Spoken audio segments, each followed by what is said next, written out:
Some educators don't just teach, they innovate.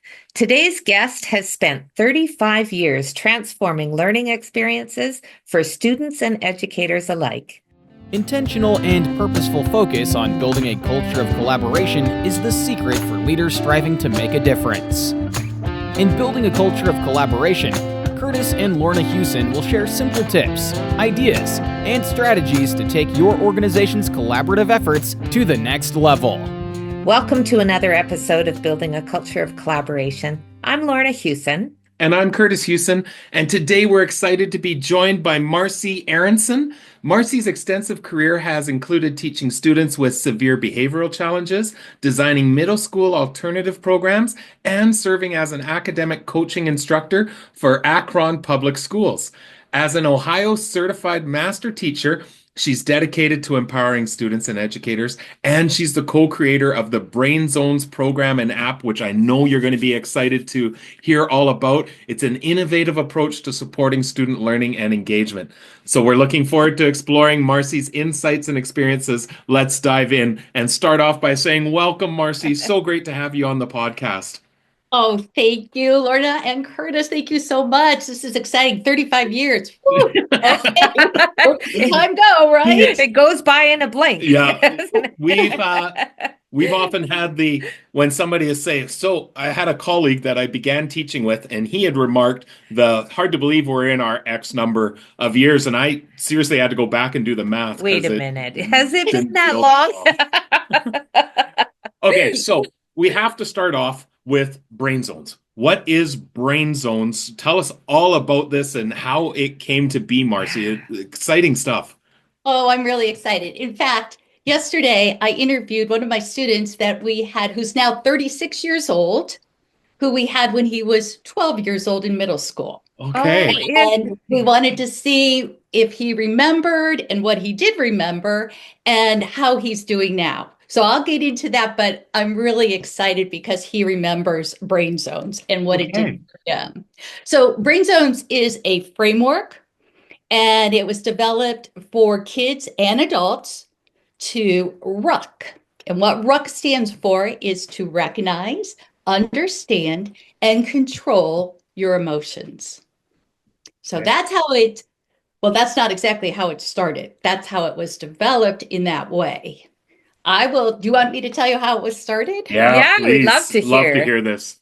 Okay. It started back in the late 90s when brain research was just coming into being, and, the brain research and learning and how it all came together. Yep.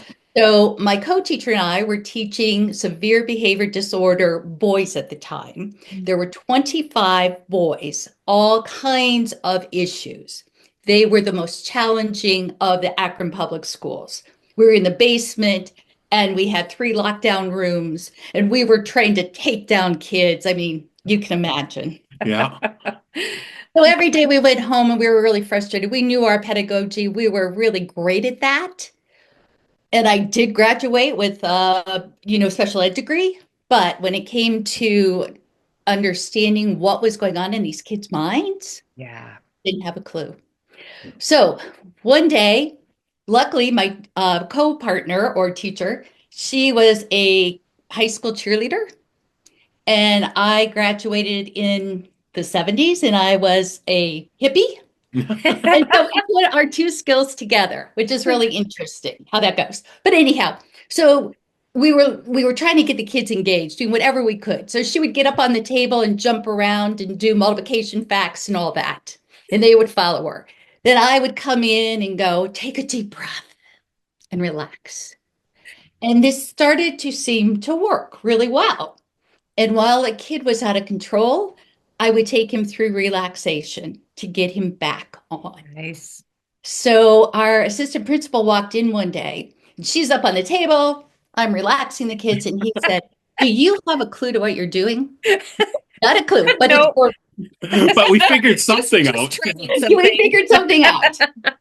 So he was a real believer in this brain research. So from there, we started reading and doing things with the kids. And it turns out that's how Brainzones all started. So, Nice. give you a little idea of what Brainzones is. But isn't that exciting where you can go, okay, now that we have the research, that makes so much sense to what we were doing that we figured out it. I always love making those kind of reverse engineered experiences because it just goes back to we have great things happening in classrooms. How can we get it clear and articulate it in clear way? Unbelievable. You know Yeah. how we look back and we go, wow. So, from that, we understood what was going on with the kids, what was going on with their brains. And when I got them quiet and settled, we called that the blue zone. So there are 5 zones. Each one has its own characters or characteristics, I should say. They have behaviors, they have academics, they have attitudes. And we now have added strategies to each of the zones. Right. So the 5 zones start with the cerebral cortex of the brain, which is the calm. Mhm. And then it goes down to the green. What we're going to be talking about today is collaboration, the social brain. Mhm. And the yellow is more of the focused, where you're working by yourself, you're really into doing whatever you need to get done. Then the next one is the orange. And the orange is the challenge brain. It's the brain that's really excitable. It's the brain that could have anxiety. Mm. And the physical part of your body acts the same way. And then there's, of course, the red zone, which is the reptilian part of the brain, which is just where fight, flight, or Yeah. freeze. Okay, so we have brain zones. So now what do? Now we teach the kids about their brain. And we started teaching adults. And what's the big deal? You have to be able to recognize where you are. You have to be able to understand why it's happening. Then the third, most importantly, you need to self-regulate. Yeah. Awesome. Sorry, we're writing notes here as we go along. Yeah. So that's how Brainzone started. Then, as we taught, we developed an alternative program for Akron Public Schools. Then we got into coaching. And visiting classrooms, we had teachers say to us, I need strategies. I don't know what to do with these kids. I need strategies. Mhm. Yeah. So that's how the app came about, that they didn't have strategies that were backed by science. And they needed strategies that had SEL, social emotional learning, combined with academics. And that's what all of our strategies have. So now we have an app, and your viewers will be able to download that, or it's in the cloud, Yeah. and they will be able to get that for 3 months free. Awesome. We'll make mention of that at the end of the episode, but it's also going to be in the show notes for that, Marcy. That's super exciting. Great, great. So we've been working on this for quite a while. Well, and And it's always interesting when you can take the framework, but then Yeah. the app, the tool to be able to implement it with fidelity too is outstanding work. Wow. so, as I said, we've been interviewing yesterday. I just interviewed another of my students. We have about 10 of them that we've been interviewing. And what they remember is the brain zone, or we call it the cortex model. And they're teaching it to their own kids. Oh, I mean, it just like that's fun. blows me away. Oh, So exciting. well, clearly impactful if they still are carrying that on a number of years later and are sharing it with their own children. Like that's amazing. Isn't that funny? And, a lot of these kids had no goal in life. I mean, they were told they were failures.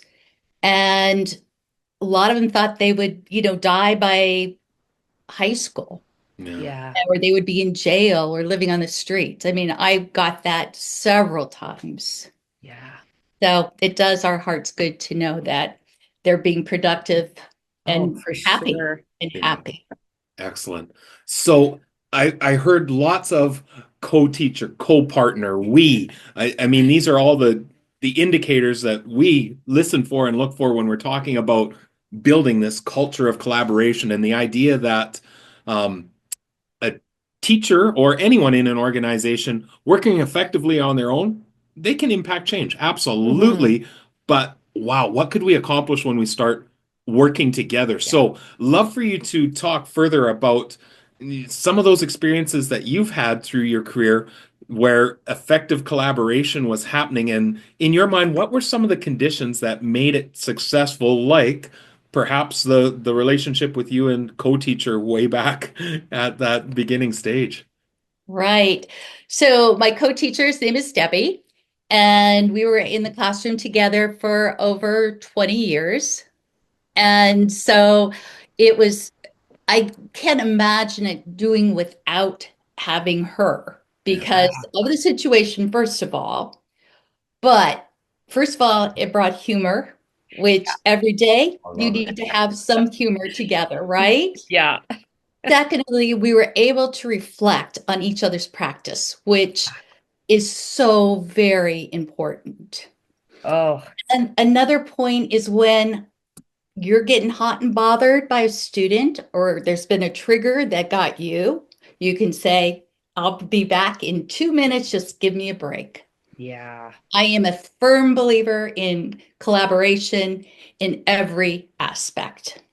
Yeah. You know, we saw that tons within our school of being able to just say, okay, someone needs to just take a step away for exactly what you're talking around your own self-regulation as the adult, to then be able to have somebody just, okay, I got this for a few minutes. You take the breath that you need Tapping to out. take. Yeah.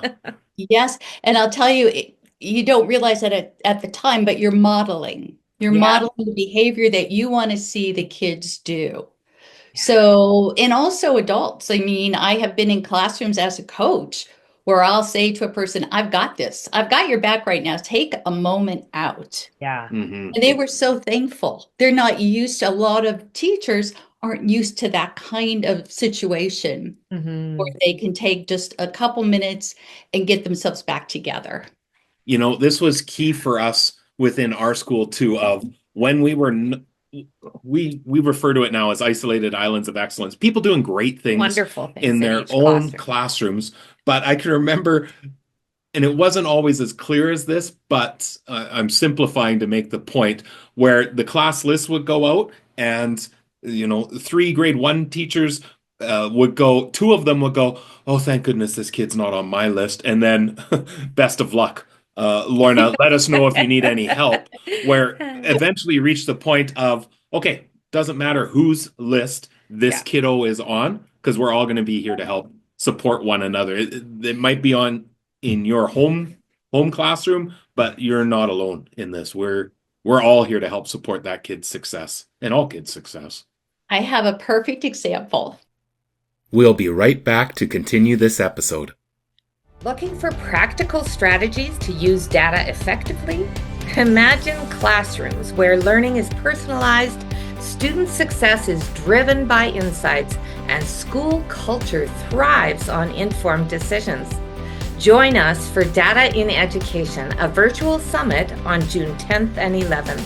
Discover new strategies from fellow educators and experts on data visualization, data culture, and data literacy. Learn how to create actionable dashboards, foster a positive data-informed culture, and use data to track and celebrate student growth. We are also super excited that Kurtis will be the keynote speaker for this event. This virtual summit is for educators, school leaders, and anyone else who wants to increase their impact on student success. Don't miss this opportunity to learn and collaborate with educators from all over. Register now at bit.ly/Data Summit 2025. And now back to our conversation. I love to hear. I was just thinking of the example that I wanted to share with you. I was coaching I was coaching all the different teachers, but we have PLCs. Do you have? 100%. We'll share a little bit about the work we do around collaborative response, specifically founded on professional learning communities. We often say schools that engage in that work are going to be so excited to hear about collaborative response because it's just one more Just step. a foundation. Yeah. Yeah. Oh, it's wonderful. So PLCs, we met once a week as a whole group, and it was the 6th grade language arts teachers. I had 6 teachers in that group. And I don't know what your experience is. A lot of teachers aren't used to collaborating. Oh, They're, we agree. as we said, right? Yeah. They're by themselves. And they don't like to share, or they feel like maybe it's not good enough, those Yeah. feelings. Mm-hmm. So it took a while to get them used to talking and opening up. So they did a formative assessment. It was in the middle of the year. They did a formative assessment on the 6th grade language arts, and they came with their data. And their data wasn't showing very good results. And thank goodness it was just a formative assessment. Mm-hmm. So they started talking and going, what would be the ideal situation? And they came up with the idea, with a little nudge, they came up with the idea that for 3 times a week, we're going to split the kids up. And those kids who don't get it, we're going to group them. Those kids who got it, those kids who need to move on. And it was wonderful. They loved it so much. They completed the whole year doing that. And the Ohio State test comes back, and the kids went up. The scores went up. What could be more exciting? Plus, you've got happy kids, happy teachers.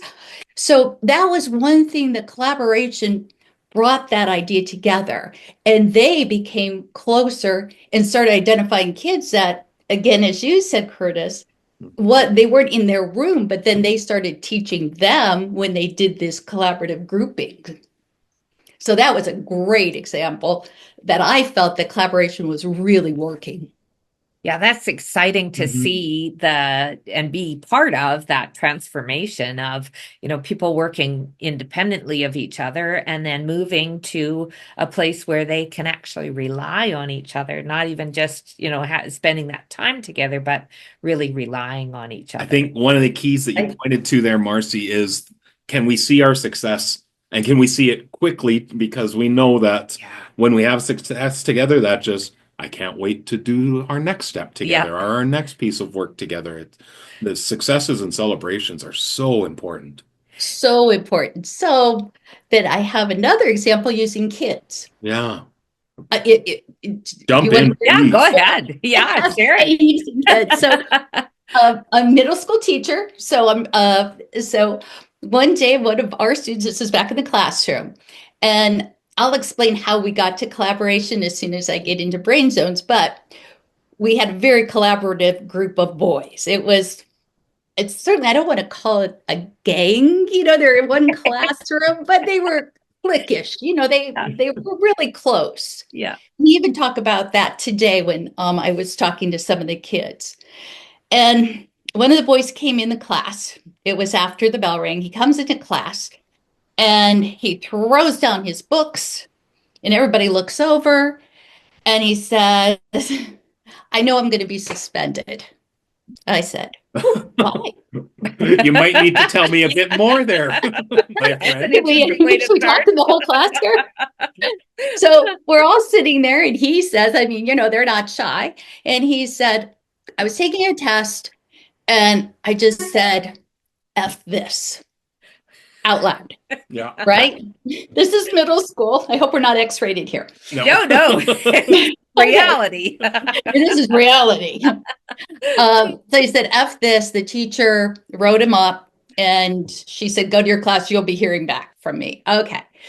So the kids, we decided to do what we call a problem-solving worksheet with everybody. Yeah. So identify the problem. Identify the problem was, I said, F this. Well, was that really the problem? Yeah, the real problem, go back. Yeah. The real problem is I was really frustrated. Yeah. Yeah. So we went through what's your goal, then consequences, and then solutions. And then as a whole class, we came up, you're going to have to accept the consequence, but what you could do, and this was a class working together. Yeah. And they said, you should probably go apologize to the teacher. And maybe, just maybe, she might let you go. And she didn't, but it's okay. He did it. And I'm talking about, alternative kids. This was during. Yeah.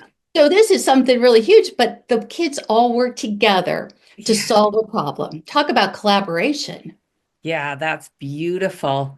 And that example, just thinking about, what kids are capable of doing when you give them the opportunity to collaborate. But we know that collaboration isn't always easy, that there are significant challenges in creating those opportunities, right? What are the most common challenges that you have seen when you're trying to build that culture of collaboration? And and how can people address those, or how can leaders really address some of those challenges? So do you want me to hit leaders first? Yeah, let's go Yeah. there first. Let's go. Let's just jump right into it. Okay. Leaders run the whole building. And then from the leader, it goes up, the superintendent and so on. I don't need to tell you that. So I am very aware of the 5 competencies. Social awareness, right? I mean, we're social. Should I go through the competencies? Those Yeah, are all. please. Oh, you want me to? Okay. Let's Yeah. do it just in case someone's listening going, I wonder what those 5 are. Yeah. Okay. And I also want to say when I'm talking about SEL, social emotional learning, Yeah. I want to make sure because of what's going on in this world today that we're talking about work skills. We are talking about skills such as grit. We're talking about skills of decision making.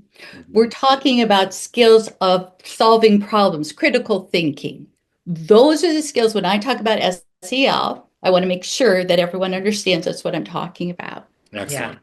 Okay, so we have self-awareness, we have social awareness, we have decision making, we have relationships, and we have self-management. Those are the 5 skills. Okay. Okay. So when we developed our brain zone model, do you want me to hold it up? Yeah. Yes. And for anyone I didn't that's know if you wanted me to or what. if I anyone thought is listening to the audio, you need to go and check out the YouTube to be able to see what Marcy's holding here. All right. Yeah. Can you see that okay? Yeah. Oh, So yeah, we're it's seeing great. a picture of the brain, and it's segmented into those 5 zones that you talked about, the 5 colors. And color coded. Yeah. And all color coded. This is really easy for kids to understand. Ah, And this is easy for adults to understand. And this is something that we're talking the same language. yeah. Okay. So when I'm talking about those 5 competencies, this is all mixed into this.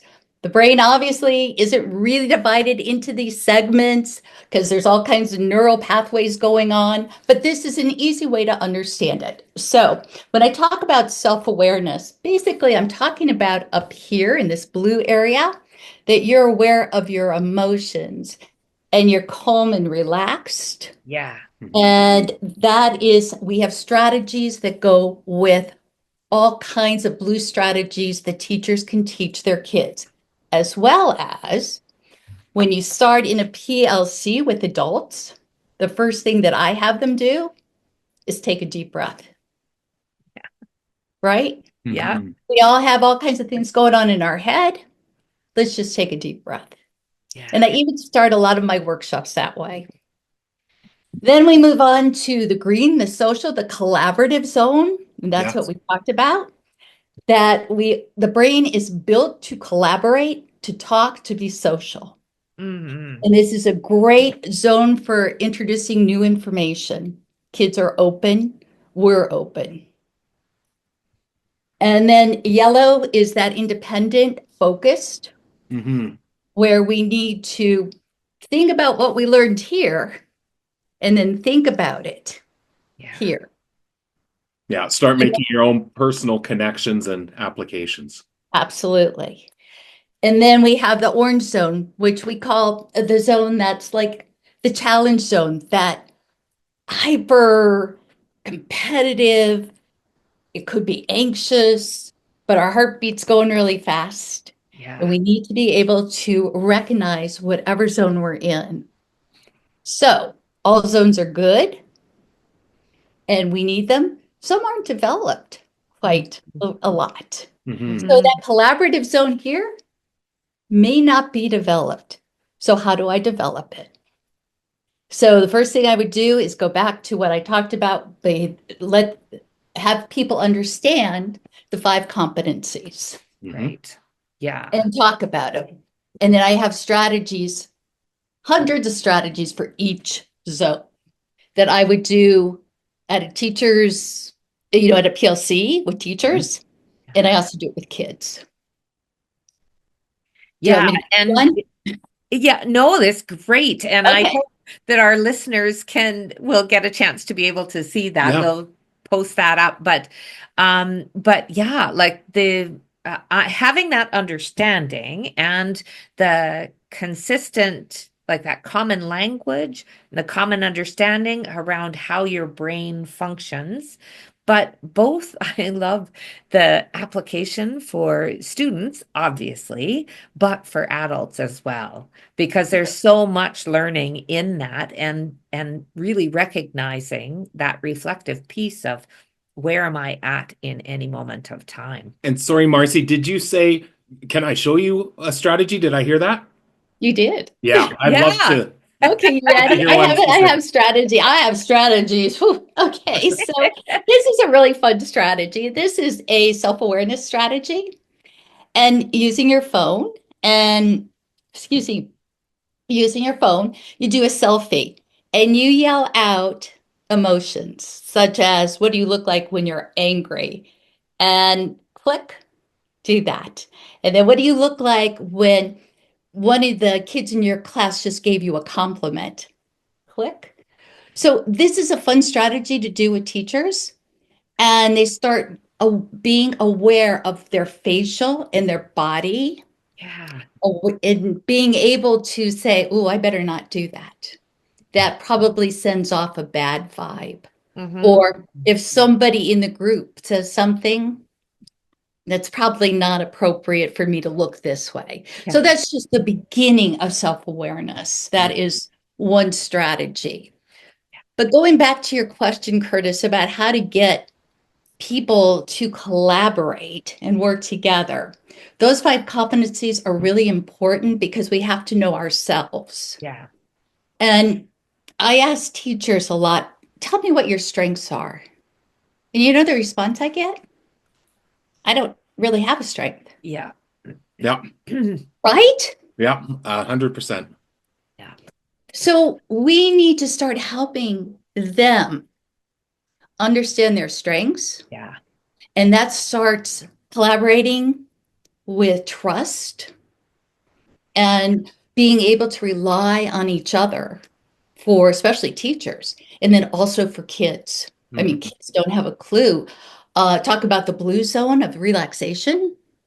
You tell a kid to relax. Calm down. Yeah. Yeah. I am calm, Yeah. right? So it's teaching. It's not just put us all together. Back in the 90s, they go, all right, everybody's in a row. We need you now to change and put all the kids into a collaborative state. Do you remember Go to those the days? tables. Yeah. Yeah. Okay. All right. They're pinching each other. They're yelling at each other. One kid's got his head down. One kid says, I don't want to be in this group. Yes. Right? We need to teach. We need to teach this kind of skill because, as I always go back to, we don't know what we're teaching for in the future, right? Mm. And I go to Netflix and I have it right here. Netflix says aims to have high performers who are not only great at their individual roles, but also excel at working together. Google, collaboration as a cornerstone of its workplace culture. Mm-hmm. And the last one is Meta. Meta emphasizes collaboration as a key driver for success. Mm-hmm. Yeah. That's where we're going. And if we don't teach that skill, our poor kids are not going to make it. Yeah. That's So important. I'm just bursting here with this, Marcy, because you're 100% speaking our language, and I would pull it up a level. to come at this next question is, if we're going to teach the skills of our students and how it collaborates and what does it look like when we're doing it well, what does it not look, and starting with our own self-awareness, it is mind-boggling to me now, not a number of years, not 20 years ago, but now, to think about, as a leader, why aren't you taking the same perspective when you're putting teachers into teams? And we hear consistently over and over the idea of, well, introducing structures and processes into our collaboration, it just feels awkward or weird. Or everyone's an adult. We already collaborate well together, and our message through that is, no, you're probably getting along. You're probably helping and supporting because you're amazing people, but collaboration looks different.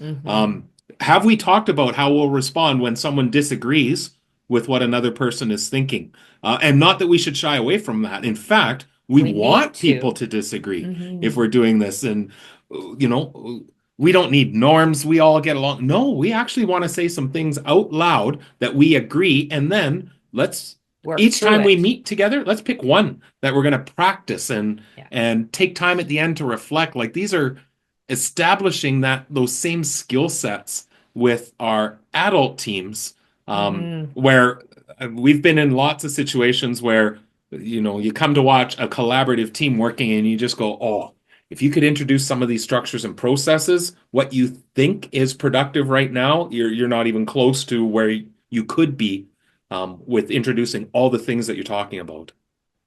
I do always say that when you work with teachers, I mean, it's the same, you're using the same guidelines that you do with kids, right? Yeah. I mean, we are adults, but we have to be trained to be able to do this effectively.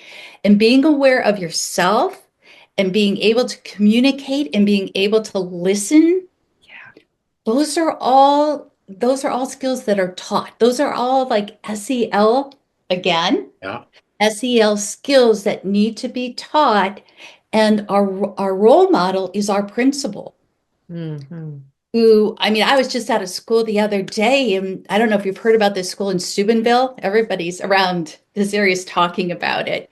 Their scores are unbelievable. They brought their kids like all the way up to like from 30% to 90%.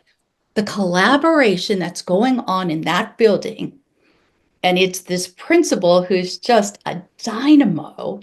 She knows every kid. She knows every teacher. She knows their history. She knows their strengths.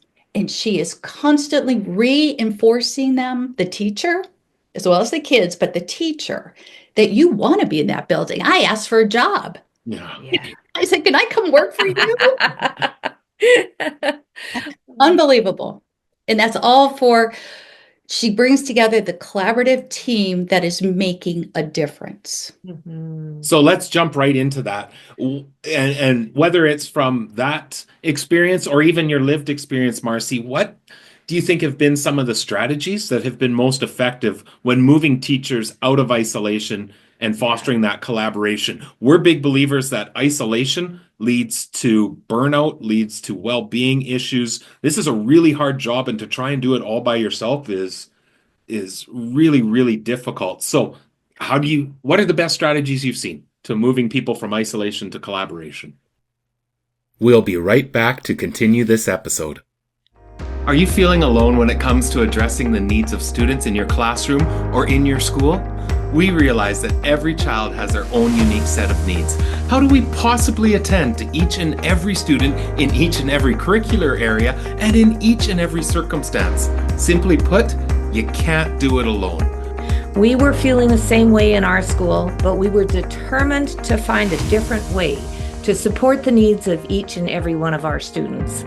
Through much trial and error and studying the current research on professional learning communities, response to intervention, and much, much more, we developed a framework that would support not only the students in our building, but every staff member as well. Collaborative response is a framework with three essential components: collaborative structures and processes, data and evidence, and continuum of supports. With careful implementation of these intersecting pieces, your school can live the belief that every child deserves a team. Get the introductory chapter of our best-selling text, Collaborative Response, 3 foundational components that transform how we respond to the needs of learners, for free. This chapter also includes a link to the companion website with numerous resources and templates related to the framework. Go to bit.ly/C_R-intro to access the chapter. That's bit.ly/C_R-intro. Join the thousands of schools implementing collaborative response and seeing incredible levels of success for all students. And now back to our conversation. Well, I think the first thing that I've seen personally is being able, that trust. Being able, first of all, that you go into a classroom, the teacher doesn't want to really have you in there because, again, I think we talked about that whether they're feeling insecure, they're just not used to working with somebody else. Yeah. So getting that trust. And one of the things that I did that I would love to see other people do, you know about a word cloud? Yeah. Okay, a word cloud. So I did a word cloud for every single teacher that was in my building as a coach. They were, I have a teacher who still has this word cloud. This was years ago, but getting that trust, getting that positive interaction with them, and then they're willing to come and talk to you. And from that, we start with the group. Yeah. And positives is huge. We did that with kids. Positives is we did positives every day. If something really good you did, and these, again, I go back to strengths, but getting that teacher to feel strong and mighty, and that knowing that her or his stuff is really important to add to a group. That's one step, that positive feeling. Yeah. The next thing is to show them that they can make a difference if they get out of their classroom and start talking and working with others. And look at, my first example of those teachers starting grouping, and then all the kids became all of their kids. Yeah. That's what you want. Yeah.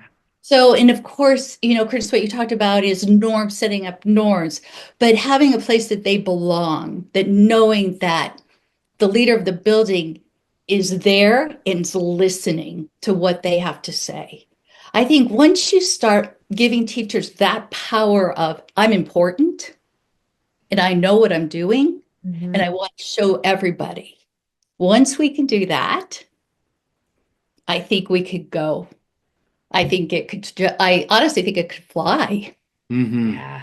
Yeah, that's amazing. This aligns so much with one of the structures that we teach and share within schools is something we call a collaborative team meeting that aligns 100% to that, where as a teacher, we train ourselves as a team to follow the protocol that I'm expected to bring a student and what's a key issue that I'm experiencing. And succinct, we often say, 20 seconds or less.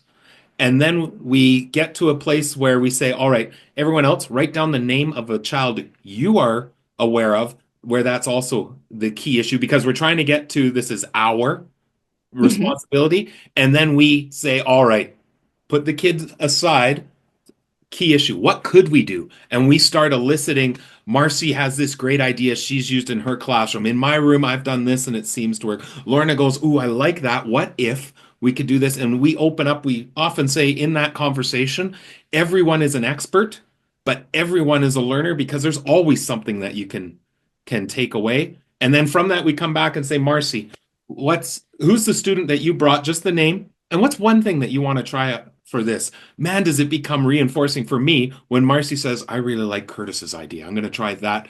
And as a facilitator, I'm going to jump in and say, do you need any help? Could I help free you up to go see what it looks like in Kurtis's room? I love that. So powerful. So powerful. We sure as heck don't want our doctors being solo, right? No. No, that's right. Yeah. Yeah. We call that distributed coaching, and Ah, just thinking about, how we're coaching each other, but in a very natural way Yeah. through that process and through those structures. yeah, it is. I feel like there's so much to be offered. I mean, I've never worked with by myself, and as you can tell, I'm a yacker, but it's it makes you so much stronger. It does. I Yeah. think that's what it does. It gives you that power of I can do this because I'm not alone. Yeah. Yeah. Yeah, And that's if for we sure. all had that power, look at where our kids could be.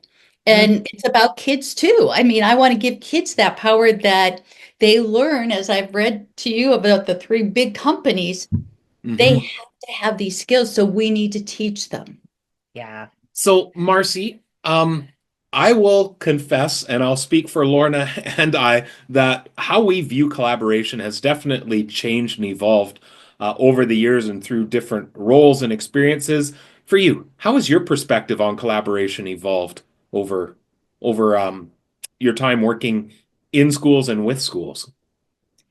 I think, as I said, I've always been a collaborator, so this is not something different, but what I've seen changing, and I don't know if it's going back. That's what scares me a little bit. I Mm, know some of this goes, and I don't know what you're seeing, but teachers, we know that they are overwhelmed. Yeah. And the more overwhelmed they become, the more introverted yeah. or not leaving their classroom because it's just too much. Yeah. I would love to see it open up. And I guess that Curtis is sort of scaring me a little bit that we're seeing more of that closure unless you have a leader in the building that's willing to put out that time and effort to make sure that their team is coming together. Yeah. Yeah. I Yeah. to me, this is so critical from a leadership perspective Yeah. of we can't expect collaboration to happen by accident. It has to be intentional. Well, then it's not just bringing people together in the same space and same time. Yeah. It's about how do we help people to build that culture of trust and vulnerability, because that's what makes collaboration effective. I'm giggling of, and this was communicated from another leader saying, I had a conversation with a colleague the other day where they were complaining that I gave them time to collaborate, but they didn't do anything with it. And you want to jump in and say, so how did you How did set you up set that that up? time? What I was the know. intention of it? Did you have the structure, the clarity? Just like for you to say, calm down. Well, that Yeah. teachers go collaborate. That's not Yeah, really I a was, fair assertion. I guess I've been out a lot lately, but this one coach that I talked to, she said, well, she really can't do anything because the principal refuses to come to the meetings. So they sit in a PLC that they have to go to, and they all do their own work.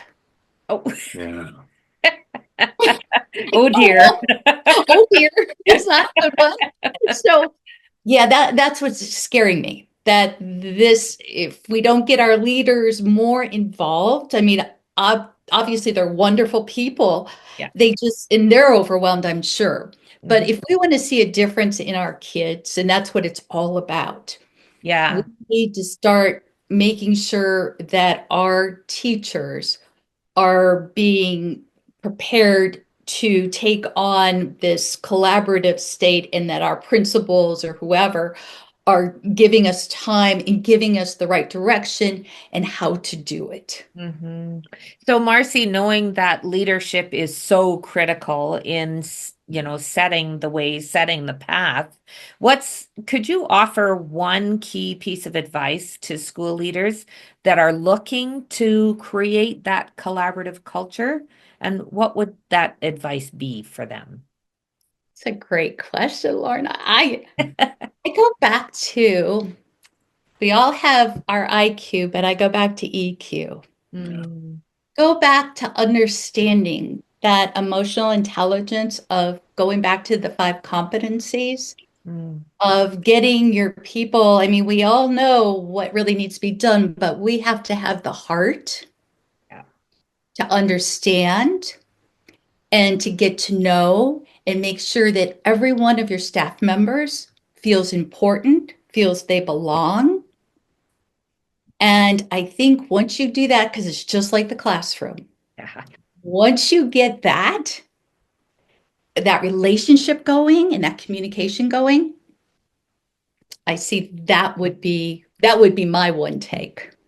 Yeah, that's great. Beautiful. And we hear this over and over again in our conversations on this podcast of think how you're engaging with your staff the same way you would want your teachers engaging with their students.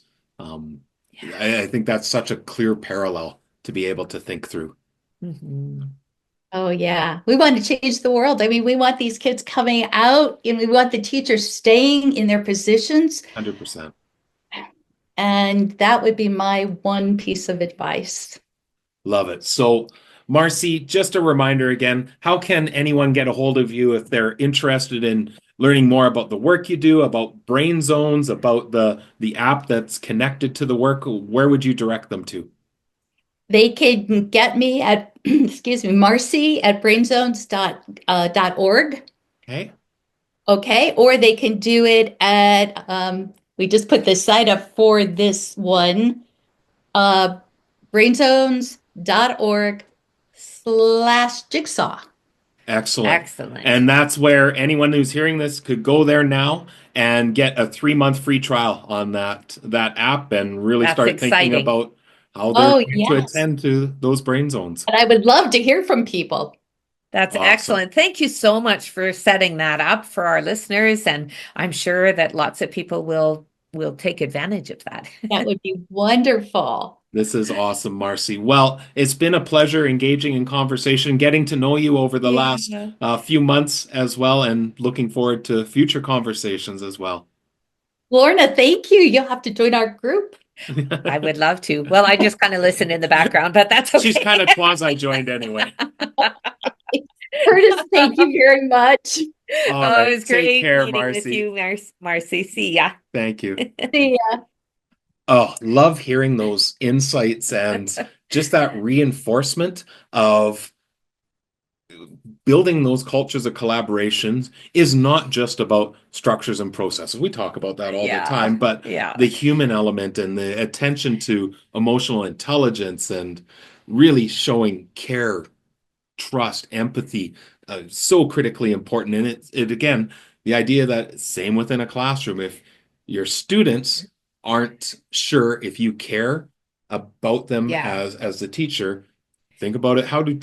Why would teachers work together to enhance or to move towards the goal that we're trying to accomplish if they don't feel trusted, cared for, or empowered? Yeah, and really thinking about, what you would do with children in your classroom.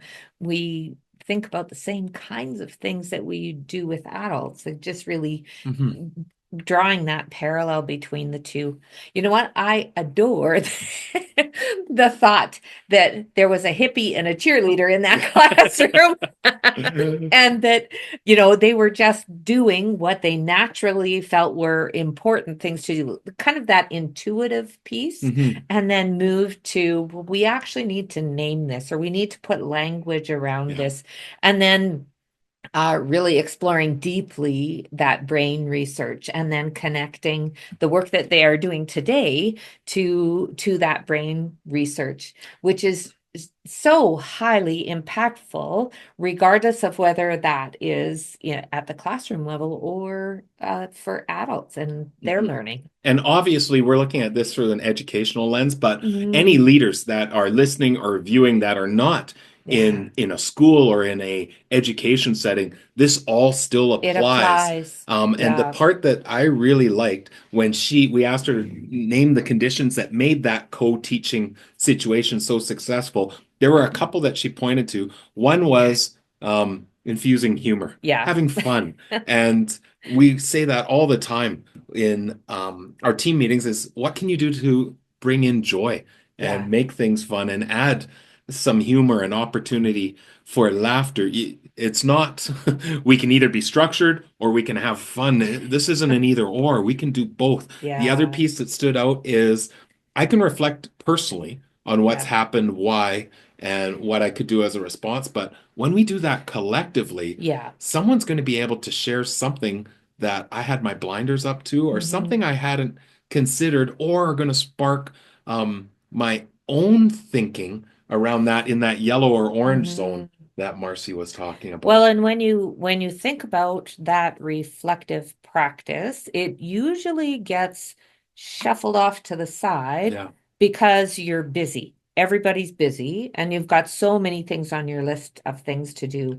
But we know that taking time to reflect on what's happening, taking time to reflect on next steps, that can be hugely impactful for teams, even Mhm. individually as a person, whatever you're working through. So, for anyone listening to this, we're going to give you a nugget here as a walk-away strategy. And that is anytime you're meeting, whether it's in a smaller team, larger team, start with Yeah. celebrations. And as Marcy said, look for those wins. But then the most critical part that goes to what Lorna said is when somebody shares a success, a celebration, a win that's happened, that we are intentionally asking the question, what did you or we do that led to that success? Powerful question that Mhm. really attends to that Yeah. reflection piece for us to be able to do that Yeah. collectively. Yeah, and understanding that there are things that are going well and that you're having successes in, Yeah, and let's name them and think about why they're happening. absolutely. So, with that, as always, like, share, subscribe, send this out. We know there's lots that would gain from Marcy's insights as well. Check out brainzones.org/jigsaw for that 3 month or 3 month free trial for the app. I've had a chance to explore. Fantastic. If you're in the classroom, you are going to adore that resource. And as always, reach out with us if there's questions, reflections, comments. We'd love to be able to hear and to engage with you. So, with that, wishing you all the best as you continue to focus on building your culture of collaboration. See you soon. Saw Learning, founded by Kurtis and Lorna Hewson, is a team of educators who work with schools, districts, and educational leaders to establish collaborative response to ensure success for all students. Because every child deserves a team.